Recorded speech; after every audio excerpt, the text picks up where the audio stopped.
Coverage of the recall effort against and criminal case against Yakima County Coroner Jim Curtis. A public records request has allowed the release of text messages between the county prosecutor and the coroner's wife, messages that an attorney says could help Jim Curtis's case. We'll share the latest. Plus, the director of the State Department of Veteran Affairs looking for a second term. In a hearing, he told leaders there's more work to do and hopes his record at the helm of the department will help him stay in the driver's seat. And state lawmakers are discussing a bill to change the design of the state flag. The suggestion: remove the nation's first president from the flag, though bill sponsors say it's not to erase Washington from history, instead looking to bring people together and create a flag that reflects the creativity of the state. We'll have that story and more coming up as you start your day with us right here on Action News. Good Wednesday morning, everybody. I'm Dave Furtado. And I'm meteorologist Jefferson Donovan. And Jefferson, I'm just going to let the cat out of the bag. It's snowing in Yakima, so it feels like the snowstorms the snow system that we've been expecting is starting to hit us. Yes, yeah, it is certainly making its way into the region through the Yakima Valley. We are looking at snow this morning. Again, as we look out the Yakima weather cam, that snow, you maybe not necessarily can see it, but you can imagine that it is there. In fact, we are now getting some school delays into our newsroom. We now have West Valley School District under a 2-hour delay and Sela under a 2-hour delay. And I imagine we will be getting more delays as we go throughout the newscast. And of course, I'll update you as we do get those. In Yakima this morning, it's 33 degrees with that snow falling right now. Here's a look at your weather headlines today and going forward. We will be looking at widespread rain and snow on this Wednesday. By tomorrow, though, we dry things out and we warm things up. High temperatures tomorrow will get all the way to the upper 40s. And then for the weekend, temperatures will be into the 50s, but we do welcome back rainfall. We will talk more about all three of these weather headlines, and I will have more school delays for you coming up. Thanks, Jefferson. We begin this morning in Yakima County. A settlement of a lawsuit is allowing Yakima attorney Tim Hall to see any messages exchanged between County Prosecutor Joe Brusick and the wife of County Coroner Jim Curtis, who's not only facing a recall but also criminal charges. Through a public records request, Hall received a text that Curtis sent to his wife, Christy Foster, who then forwarded it to Joe Brusick concerning Curtis's criminal case. If the Yakima County prosecuting attorney is talking with Jim Curtis's wife about Curtis's criminal case, that is absolutely a public record. It doesn't matter whether he's using his personal phone, his work phone. Those are public under Washington law. Those are public records. Now, Hall told us in the text, Curtis said he is disappointed in himself for admitting what police wanted to hear, something Hall said could help Curtis's case. Well, that's certainly something that his criminal defense attorney would definitely want to deal with. That is an issue that comes up in criminal cases where someone says they were being coerced into confessing, and his attorneys could file a motion requesting that the confession be thrown out. Now, a screenshot of the message was sent to the Ellensburg City Prosecutor's Office along with an email from Joe Brusick where he mentioned a different text from Foster.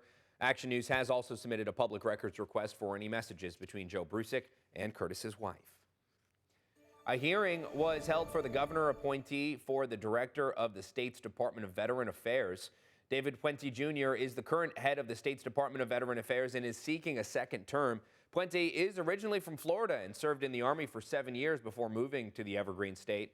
Some of his successes in his first term are bringing money into local communities and lowering the number of veteran suicides in Washington State. As I close, I will mention it is the invaluable support and contributions we receive from dozens of our partners at all levels of government, nonprofits, and even for-profit entities. The successes outlined above are not WDVA's alone. They simply could not have been achieved without help from our friends. I know we have more to do. Your WDVA leaders are identifying new goals and aligning them with available resources of our veterans' community needs. Now, the committee will be taking action on the appointment this Friday. And Washington state lawmakers are discussing a bill to change the design of the state flag. As KIMA's Anissa Williams reports, some lawmakers have suggested George Washington be not included in the new design. Take a look. This bill is not an attempt to erase George Washington or cancel George Washington from the history of our country or the history of this state. House Bill 1938, sponsored by Representatives Peterson, Reed, and Nance, aims to establish a committee to design a new state flag. Representative Peterson hopes the bill will foster civic engagement and create a flag that represents Washington's history, culture, diversity, and natural beauty. Other states have recently done this, Utah not too long ago, and I think in listening to and reading about what other states have done, that the sense of pride that was created in bringing so many people together from across the states is something that's powerful, and I think it's something that's important. Quite frankly, I think the Washington state flag is a little plain. It ranks near the bottom of all the state flags when it comes to kind of flag design experts, and I think we can do better. I think the creativity in this state gives us an opportunity to do something that's really reflective. Before adopting a new flag design, the committee must gather public input through forums, surveys, and community outreach. Any redesign will require voter approval. Some support the bill for involving the public, while others oppose it, feeling it disrespects George Washington. One resident brought a design to the public hearing, but remained neutral on the issue. Realistically, the flag design it's boring. Given the chance to redesign it to something that represents Washingtonians altogether, and let everybody have a say in what would represent us all. Another resident opposed the bill, believing everyone should take pride in the state. We're the only state in the nation to be named after a president, which is a distinct honor. And so having that president up on the flag, to me, it's honoring. The redesign committee will consist of legislators, the Secretary of State, a historian, cultural leaders, tribal reps, and citizens from across the state. Reporting for Action News, I'm Anissa Williams. KIMA's Anissa Williams, thank you. And the new design must be approved by the committee by July 1st, 2028, with a report submitted to the legislature and governor by August 1st, 2028.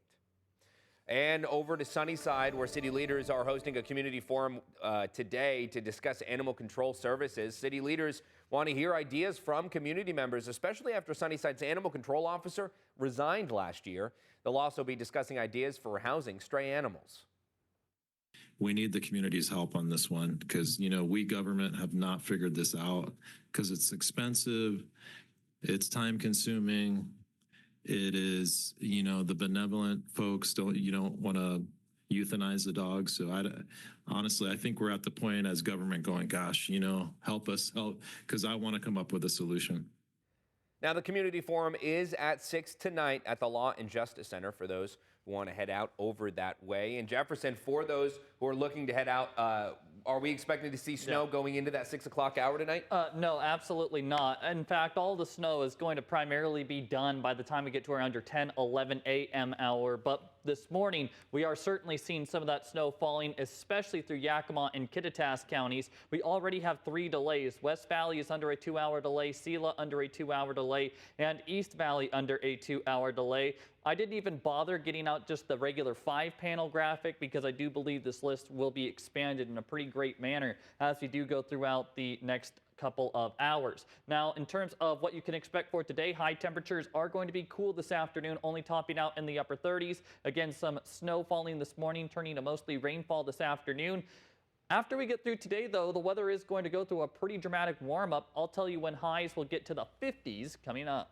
Thanks, Jefferson. The time now is 5:09. We head back to Olympia after the break, where legislators are discussing a bill that could change self-checkout lanes at stores, pointing to unchecked automation and understaffing at grocery stores. Now, the bill is set to create a list of conditions stores need to meet before offering self-service checkouts. We'll dive into that bill after the break. But later in the show, President Trump and Elon Musk held their first joint interview airing on Fox News. They defended the Department of Government Efficiency and the broad overhaul of the federal government. Meanwhile, President Trump continues to sign executive actions.